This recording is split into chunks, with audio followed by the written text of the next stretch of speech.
Hi, everyone. My name is Dr. Darren Candow in the Faculty of Kinesiology and Health Studies. And today we're going to talk about aging process over time and the importance of dietary protein. It's an informative presentation that we're hoping to provide a little bit of information about the potential effects and maybe some misinformation about dietary protein over time. So hopefully you enjoy it. If you have any questions, I'll leave my contact information up for that as well. So I'm just going to share my screen and guide you through the presentation.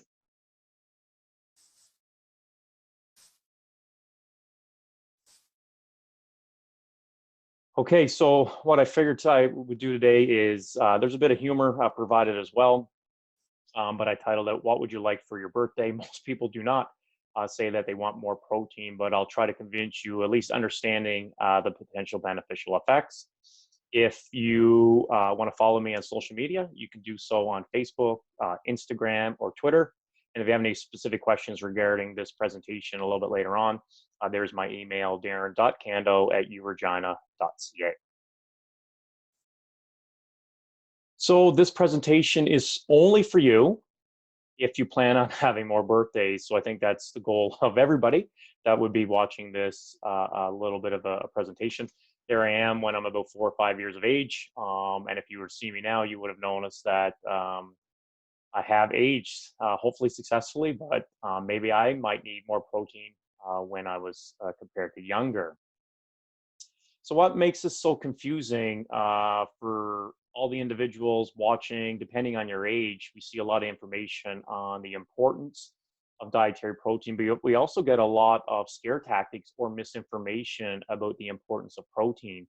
We'll talk about what protein is a little bit later on, but briefly, it's basically a macronutrient. There's only three macronutrients that we consume: carbohydrates, which is your simple sugars, fats that you would typically get through a lot of dietary food products, as well as protein. And protein is considered the most important for growth and development.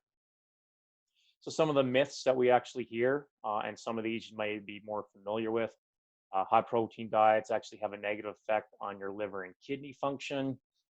Do they increase body fat? That's one that's become extremely popular.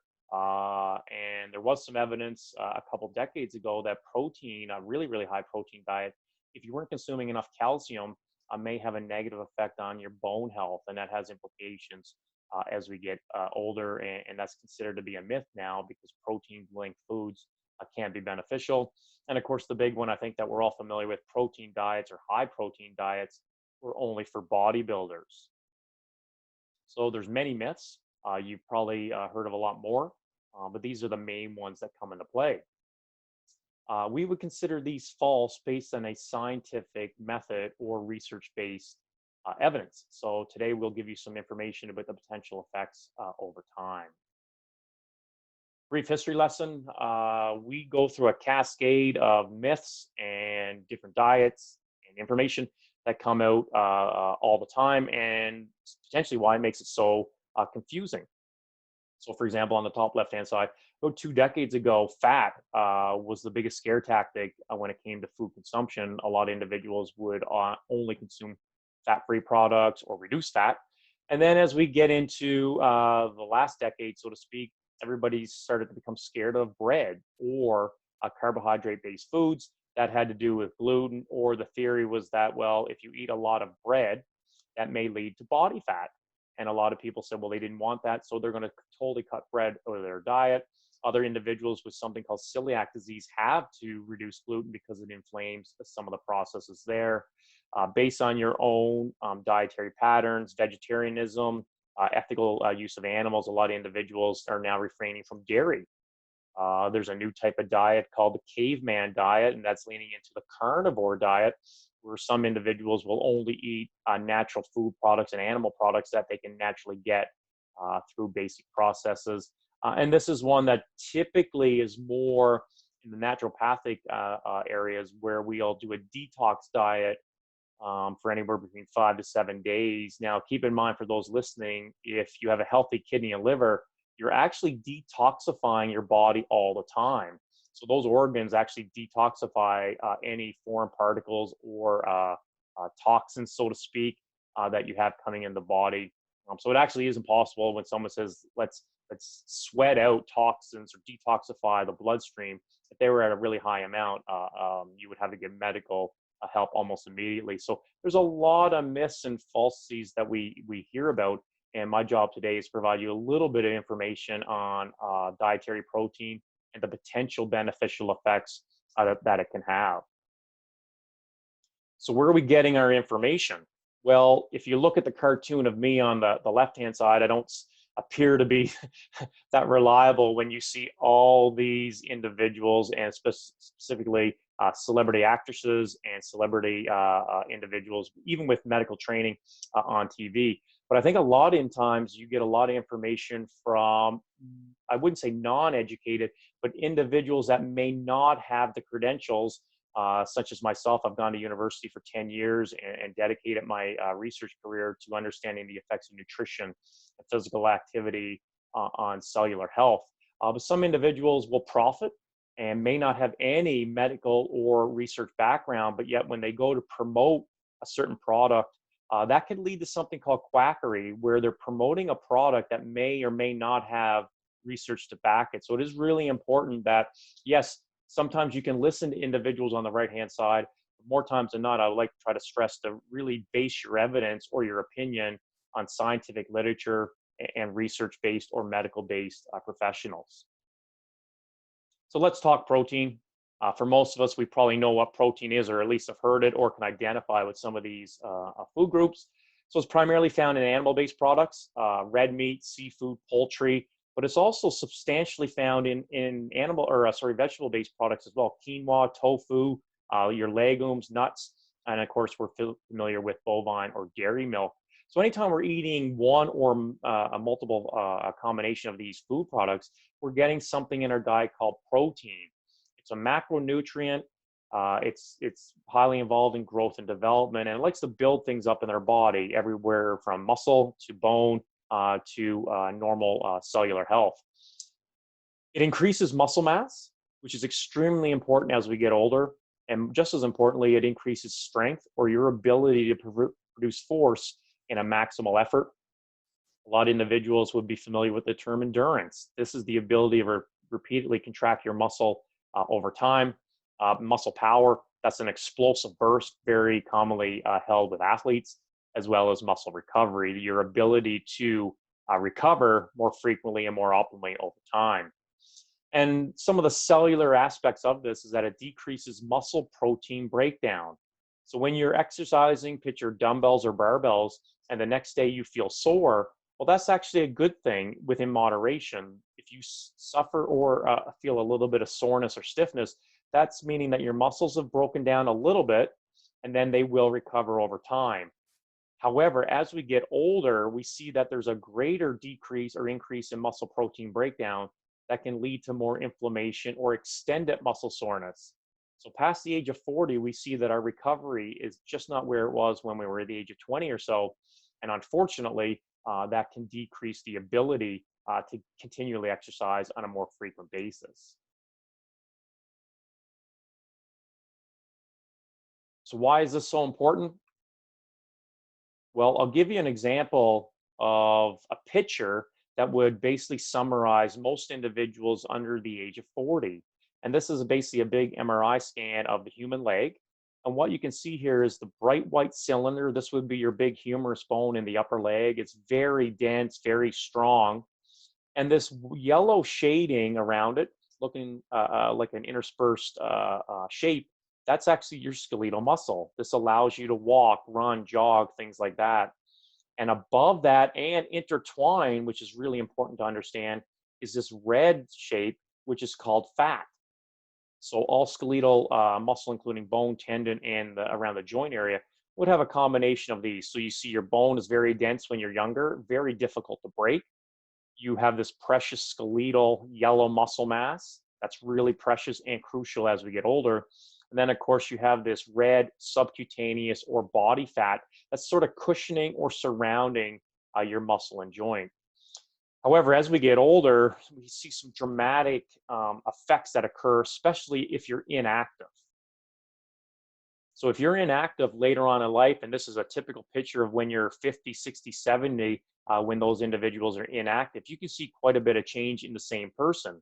So this is actually taking a picture from the same leg as the person got older, and you can see, unfortunately, that the density of the bone is a lot less. And therefore, if it's a lot lower, it's potentially more brittle. This individual would be more prone to falls, fractures, and unfortunately, something called osteoporosis. Secondly, you can see that there's a huge decrease in the amount of muscle mass. This allows the individual to live longer free of disease and be functionally independent. So unfortunately, years of inactivity really have a negative effect on bone as well as muscle density. And ironically, body fat, which was lower when we were younger or at a reduced age, substantially gets higher as we get older. So when someone says all my muscle turned to fat, it's not necessarily true. What they really mean is that as we got older and became inactive, the muscle decreased and unfortunately body fat went up. Now, a benefit is that if you still were a younger individual watching this presentation and you maintained physical activity later on in life, it would primarily resemble exactly what you were younger.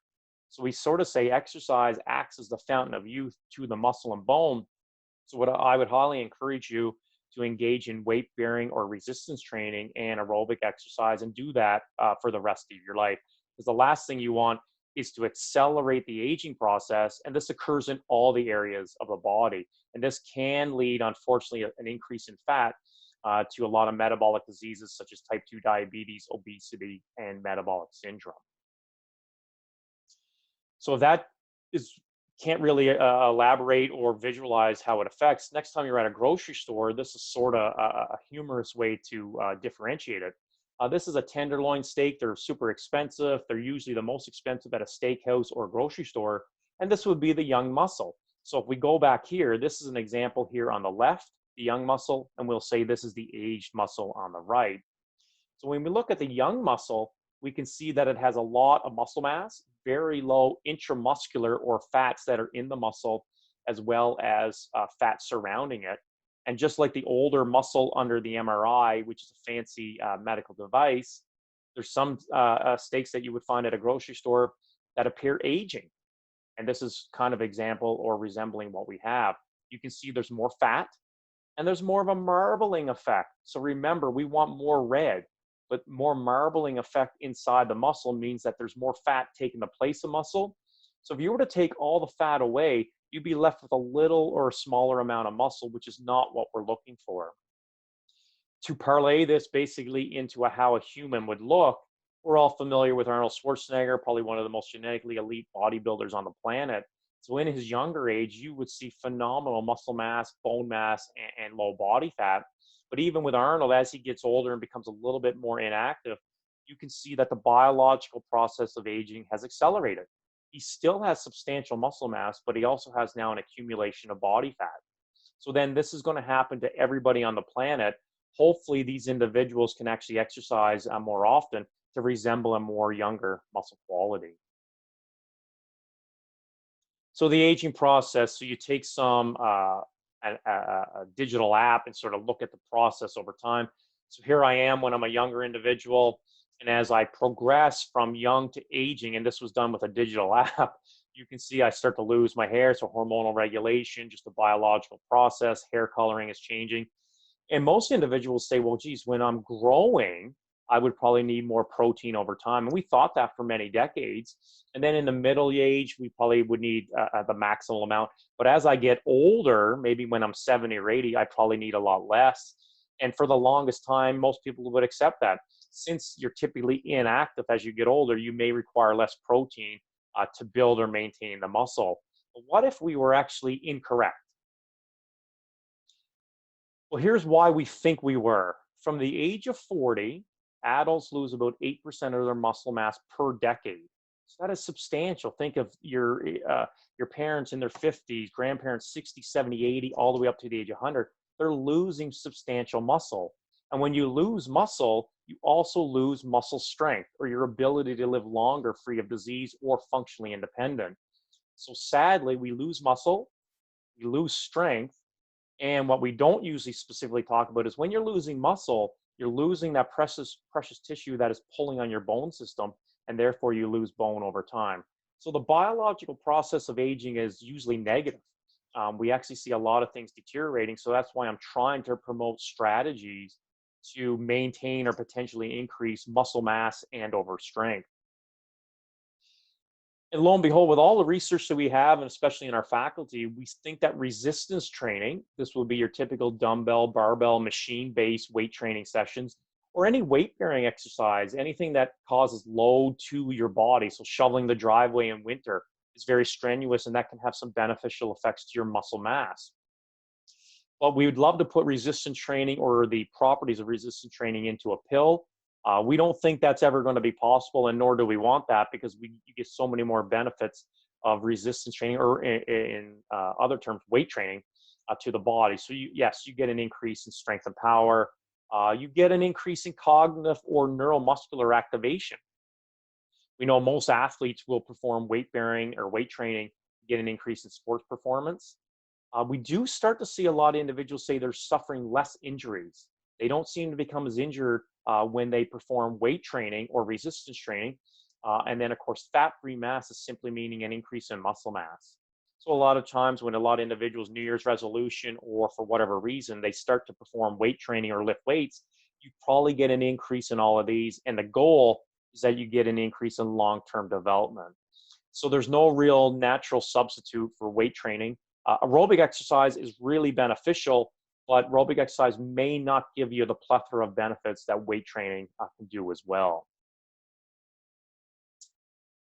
So if weight training or resistance training is the cake, we think that protein is the icing. So that analogy basically means that you can't just consume protein without doing anything and expect to get an increase in muscle mass and strength and all those other benefits. I think you need to do the work in the gym, at home, wherever it is, resistance bands, whatever you feel is resistance to you, and protein will provide a very small extra benefit. Okay, so again, it's really important that you can't just be on a high protein diet and be inactive to get the beneficial effects. You need to do weight training to sort of stimulate the magic power of protein. So again, it's like the icing on the cake. So the governmental agencies in North America suggest that for the average sedentary individual, if you require or consume 0.8 grams per kilogram of protein, so if you're 70 kilograms and you go on a scale, you would only need 70 by 0.8, which is 56 grams of protein per day. And that's usually what they recommend for the average person who's not active, they feel healthy, to maintain normal homeostatic processes. Basically, that means to maintain activities of daily living. Unfortunately, good research is now suggesting that we think this number is way too low, especially as we get older. So I use this humorous analogy. I've got a fever and the only prescription is more protein. So this is something that will sort of introduce research based on what we think is happening over time. So when you look at something called a meta-analysis, what that's mean is a fancy term, meaning this paper has looked at all the studies that have looked at protein supplementation and resistance training, comparing that to a control or placebo. And I've been fortunate to be included in this analysis. And so this axis here, anything to the right means that the study found a favorable effect from protein compared to a placebo. So usually to make any conclusions when you're, in this case, when you're consuming extra protein plus exercise, you need to compare that to exercise alone plus a placebo. And you can see that when the individuals would consume protein, in addition to resistance training, they did get a small greater increase in muscle mass compared to control or placebo and resistance training.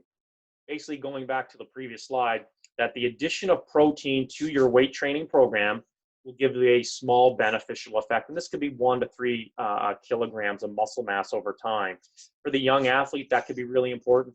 For the older individual who's losing muscle, that could also be crucial. So we do conclude with a plethora of studies that protein plus resistance training can be beneficial. So a little bit of a quiz. How much protein do you think you should ingest per day to get these favorable effects? We have the options, 0.8 to 1.0 gram per kilogram. So again, if you're 70 kilograms, that would be 56 up to 70 grams per day. all the way over to 2.2 grams per kilogram, or in Canada, this would be over a gram per pound. So it is a wide range. A lot of individuals will typically select 0.8 grams because that's what the governmental agencies, which are severely outdated, have suggested. But what about what the research is suggesting with new technology? Well, if you correctly guessed this range, which we'll get to shortly, you are correct with that as well. But a recent meta-analysis that I looked at over 1,800 individuals consuming protein or placebo engaged in resistance training really come up with a nice graph suggesting a range that you can sort of achieve or try to hit on a daily basis. They were suggesting that the break-even point is not 0.8 grams like the government has recommended for a sedentary individual. If you're engaging in exercise, and specifically weight-bearing exercise, they're suggesting that the goal or the break-even point is 1.6 grams per kilogram. That's actually double the recommended amount. But of course, there's so much variation in the population. We'd like to give you a range because it's almost impossible to hit 1.6 grams per kilogram of weight every day. So we're very confident now that if you choose a range of 1.2 grams per kilogram all the way up to 2.2 grams per kilogram, you should feel very confident that you're getting substantial protein in your diet for growth, development, and recovery. So again, how would you do this? Go on the scale, see how many kilograms you are, and then do the math. So if you're 70 kilograms, it would be 70 times 1.2. That's your low end. 70 by 2.2 is your high end. And that should be easy to differentiate and get in the run of your day. How much protein should you ingest per meal if you're less than 40 years of age? Your options 0.25 grams per kilogram all the way down to 0.8. And there is an age difference, we think, when it comes to protein. So for the viewers that are watching under the age of 40, this is something to consider when you're eating maybe multiple meals throughout the day. The best answer, if you're trying to incorporate the protein into muscle mass, might be a bit surprising, and it's not very much. It's 0.25 grams per kilogram. So this is interesting. Again, if you're 70 kilograms, this is about 30 grams of protein, or a range between 20 and 30 grams of protein per meal. And that's very easily achieved for most dietary patterns. So you don't need a lot. And we think that the young muscle is very sensitive to dietary protein, so they respond at a much lower dose. Ironically, though, how much protein should you ingest per meal if you're greater than 40 years of age? So any individuals watching, if you're 45, 55, 65, is it the same as a young muscle? Well, unfortunately, it's not. Those individuals require more. And we think because as we get older, we have a blunted response or sensitivity to dietary protein. So over time, we've learned that we actually require more protein per meal compared to younger muscle to get the same relative amount. So remember, younger individuals, 0.25 grams per kilogram is sufficient. We think older individuals need more per meal to get the same relative stimuli. So that's something to consider when you're an aging individual over time to get the beneficial effects of protein in combination with weight training. Doesn't matter when you consume protein. This was a very hot topic in the last decade. People said they had to eat as soon as they could after exercise to get the beneficial effects. So your options: when is the best time to consume protein for muscle growth and recovery? And this is an important question. Is immediately before exercise? Should you consume protein right before you work out? During exercise, you see a lot of individuals now consuming something called branched-chain amino acids during their exercise. Oh, sorry. What about immediately after? This is very popular. You'll see a lot of individuals consuming a smoothie or a protein shake right after, or D, doesn't matter. Well, when you again look at the meta-analysis and you collapse all the data, ironically, it doesn't matter. I know this will be an area of controversy for a lot of viewers because people would swear that it had to be right after exercise. Well, we don't think the timing of protein is that crucial. What's the most crucial thing is the total daily amount. So if you want to eat multiple meals throughout the day, 3 large meals throughout the day, it's up to you. We now think the total amount of protein is most crucial, And again, using that range, 1.2 gram all the way up to 2.2 grams is a really nice range that you can easily achieve per day. And if you want to focus in the middle, 1.6 grams per kilogram. So if you use that number, total daily amount, just divide it by how many meals you prefer throughout the day, and it becomes a little bit easier. So if you work out and don't have time to eat right after, that's okay. As long as you're achieving your total daily protein amount, that seems to be the most important based on current research. I personally always try to eat right after exercise because I think you've expended energy during exercise and it's almost a reward. I love food, most people do. It's an ideal time to recharge, refuel, and recover. And when I say post exercise, that could be a few hours after you work out. So you don't necessarily need to have a protein shake or a smoothie right after you work out. You can actually enjoy going home, making a meal, and you can respond for multiple hours after exercise. So again, the window of opportunity is quite large. Don't necessarily dictate your day around the timing of protein. Again, it's the total amount that's the most important. And one way you can help achieve this, and this isn't for everybody, but we do see some really good beneficial effects in the aging population. And this actually is pre-sleep protein. Now, the media sometimes say you're not allowed to eat past 6 in the evening or you'll gain body fat. But when you look at protein, protein rarely likes to be stored as body fat. It takes a lot of protein to come in to be stored as body fat.